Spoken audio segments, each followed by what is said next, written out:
Sorry at kagigising ko lang. Sige, mag-story time ako sa inyo. Hindi pa rin tayo matatapos sa mga Asia about brands, about mga collaboration ng ibang brands. Ay, alam kong marami na naman mga influencer o mga content creators na makakaintindi sa akin. Parang naging spokesperson nila ako. Ang daming ayaw magsalita kasi nga baka mawalan ng brands, baka mawalan ng inquiries, baka hindi na bumalik sa kanila. I don't give a fuck. Wala akong pakialam kung natamaan sila dito or nasasaktan sila sa mga sinasabi ko. Wala akong pakialam. Lahat ng lalabas sa bibig ko ay mga facts. Okay? Kaya kung mapapahiya kayo at natamaan kayo, ibig sabihin ginagawa nyo to. Alam mo yung may mga brands talaga na sa una, sisendan ka ng mga ng mga agreement, bibigyan ka niya ng mga kontrata, tapos meron pa yung guidelines, yung mga timeline kung kailan ka magpapasa ng draft, kailan mo dapat matapos yon. Sobrang babait yan nila kapag hindi pa nila nakukuha yung videos nyo. Oo. Tapos kapag posting na, tapos na, lahat na, punta tayo sa payment. Sa bayadan. This is not me ranting because mukha akong pera, but I am ranting kasi we have the rights. We have our own rights. Meron tayong rights para ipaglaban kung ano yung tama, 'di ba? So ito na nga, bayad na. Pag ina-update mo yan sila, syempre sa kontrata expect 30 to 45 days ng payment.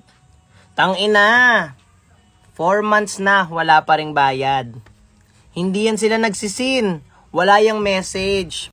Ma-appreciate mo ba yung mga nagre-reply na, pasensya na kasi meron na problema sa finance. Yung iba parang nantitrip na lang. Kasi dahil na-try ko yan, 3 beses ako kasi 3 brands na hindi nagbabayad sa akin, sobrang late na. Ang reason may problema sa finance. Sabay-sabay sila na ganun. Sabi ko, magipinsan po ba kayo? Lahat kayo may... Ay! Alam mo yun yung inaano ka nila, pinipressure ka nila na, kailangan mong isend yung revise, yung draft mo within this day. Kailangan ganyan-ganyan. Tapos kapag bayaran na, mga wala, nagtatago. Puta. Kaya this video is to calling out those macro and micro businesses na part ng marketing strategy nila is kumuha ng influencer na babayaran. Okay po? Dapat po before you send the contract, finifilter nyo rin yung contract at alam nyo rin po dapat yung rights both parties. Hindi mo sabi, huy baka hindi ka nakunin ng mga iba. Wala akong pakialam kung hindi nyo kunin, kung ganyan naman po talaga yung sistema nyo, wag. Wag po kayong kumuha ng influencer kung ganyan ang sistema nyo. Nakakainis lang kasi sa una, sobrang babait, sobrang hindi pa nakukuha yung videos, yung mga may timeline pa, dapat ganitong araw mo siya i-post. Tangina nung pinost na. May nakuha na sa amin. Yung bayad, wala pa rin. Sobrang angas na talaga, tol.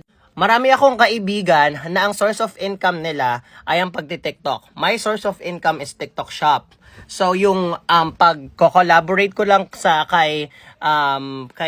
mga brands is my sideline. Kasi nang-focus talaga ako kay TikTok shop. I have my own business. It's online business, okay? May mga friends ako na ang source of income nila is yung mga brands collaboration and pinapost nila dito yung video sa TikTok. And syempre nag-i-expect sila ng syempre may mga bayaran, hindi naman lahat. Porket ba content creator, sobrang yaman na? Sobrang astig na ba? Hindi.